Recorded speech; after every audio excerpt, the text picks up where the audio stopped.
Hello guys, welcome back again sa ating sharing full bread of God.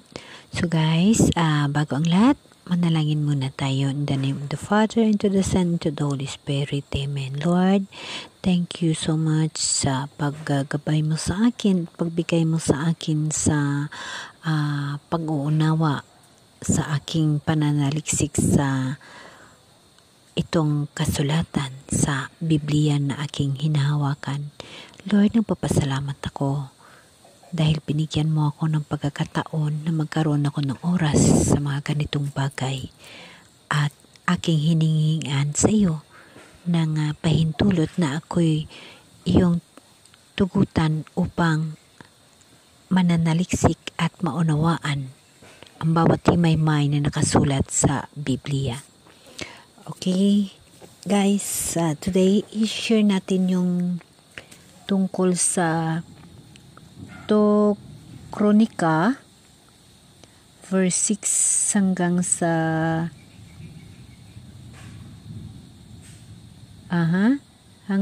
ito siya ay nasa verse 11. So Kronika chapter 6 hanggang 11. Maganda ho ang nakasaad dito. Ito ay nakasaad na sinasabi noon ni Solomon, sinabi mo, Yahweh, na ibig mong manirahan sa makapal na ulap, ngunit ipinagtayo kita ng isang dakilang tahanan, isang lugar na tatahanan mo habang panahon. Pagkatapos, sumarap siya sa bayan at binasbasan.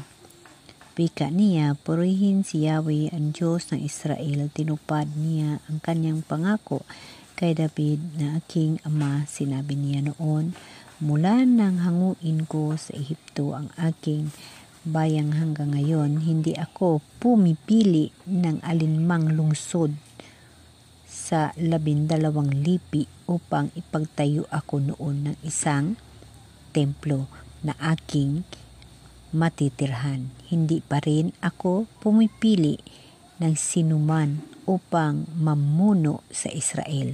Ngunit pinili ko ang Jerusalem upang maging tahanan ko at hinirang ko si David upang mamuno sa aking bayang Israel.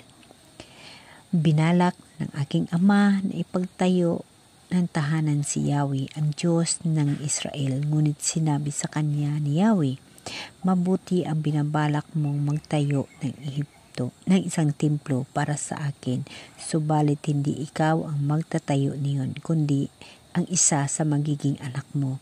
Natupad ngayon ang pangako ni Yahweh. Humalili ako sa aking amang si David at naluluklok ako sa trono ng Israel gaya ng kanyang pangako na itayo ako na ang templo sa ikarangal ni Yahweh, ang Diyos ng Israel, na naroon na ang kaban ng tipan na kinalalagyan ng kautusan, nakatitik sa bato na pinagtibay ni Yahweh sa mga anak ng Israel. Napakaganda guys, napakaganda itong nakasalita dito sa Kronika chapter 6 verse 1 hanggang sa verse 11. Ang unang chapter, sa chapter 1, ito ho ay ginreflect ko sa sarili ko dahil na one time or yesterday, nagsabi ako sa sarili ko na aalis ako. Ngunit hindi ko alam kung anong gagawin ko at kung paano ko i-apply sa sarili ko ang pag-alis ko kung saan ako ay nakatira. So sabi ko kay Lord, bigyan mo ako ng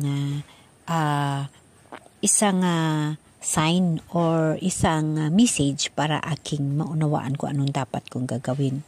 So just imagine na nabasa ko kaagad sa pagbukas ko na sinabi noon ni Solomon, sinabi mo Yahweh na ibig mong manirahan sa makapal na ulap, ngunit ipinagpatayo kita ng isang dakilang tahanan, isang lugar na tahanan mo habang panahon.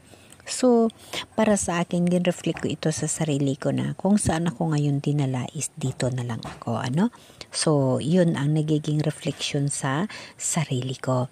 So, dito ko ito kinuha na reflection sa nabasa ko na Bible at sa mga pangyayari yesterday. So, naniniwala ako na yun lahat ay sign ng ating mahal na Diyos. So, tayong mga tao, kung mayroon tayong panampalataya sa Diyos at naniniwala tayo sa Diyos, sa gabay ng Diyos, sa pamaraan ng Bible, atin makikita ang mga mensahe at usap tayo sa mahal ng Diyos dahil sa Biblia. Bawat tao na nampalataya sa mahal na Diyos at natiwala sa mahal na Diyos at humingi ng tulong at gabay sa mahal na Diyos ay kanyang tutulungan. So guys, paano ka tutulungan ng mahal na Diyos? Hindi naman yan sa iyo magpakita na sa harap-harapan mo, kundi sa pamaraan ng Bible. Ibig sabihin, sa pamaraan ng Bible, doon natin makikita at maunawaan kung anong mga mensahe ng mahal na Diyos sa atin. So para sa akin yung binasa ko, marami itong mga mensahe at maraming kahulugan, lalo pa sa aking pananaliksik sa Biblia. Ngunit yun lahat, ang akin lamang inireflect ito ay yung sa sarili ko, itong nakasaad sa 2 Chronica chapter 6 verse 1 and 2. Dahil dito, kasi yung kumbaga guys, yung brothers and sisters, yung pag-alinlangan ko na gusto kong umalis, hinihingian ko sa mahal na Diyos, no?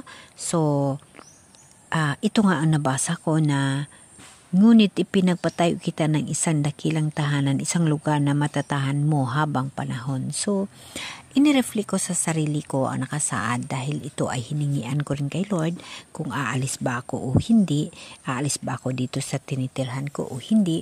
So, ito ang aking nabasa. So, nireflect ko sa sarili ko na hindi ako aalis dito. At dito ko tuluyan at saliksikin yung mga nakasaad sa ating Biblia upang manatili akong nag-uusap sa mahal na Diyos at manatili akong makausap siya at malalaman ko kung ano ang aking dapat gagawin. Sa ating mga tao, bilang nanampalataya sa mahal na Diyos, pwede natin makausap ang ating mahal na Diyos sa ating panalangin, sa Holy Spirit na nandito sa atin, nandyan sa iyo, nandito sa atin lahat, no? Pamaraan sa Bible, dahil ang Bible ang isa sa makasagot sa ating mga tanong tungkol kay Jesus or ang mensahe ni Jesus tungkol sa atin at ang sagot sa ating mga panalangin. Ang Bible ay isa ka magbigay ng kahulugan para sa ating dapat gustong malaman. Alam niyo ba guys na tayong nanampalataya, tayo ng mga tao, pag tayo ay nabubuhay kasama ang mahal na Diyos, kinakausap natin ang mahal na Diyos sa pamaraan ng panalangin, sa pamaraan ng sinasabi natin na paano tayo sagutin ng mahal na Diyos. Of course, magbasa tayo ng Bible para malalaman natin kung anong sagot ng mahal na Diyos para sa atin. Madali natin maunawaan yon. Pag mayroon tayong panampalataya kay Lord, sa pagbasa natin ng Bible, maunawaan natin kung ano ang kanyang mga habit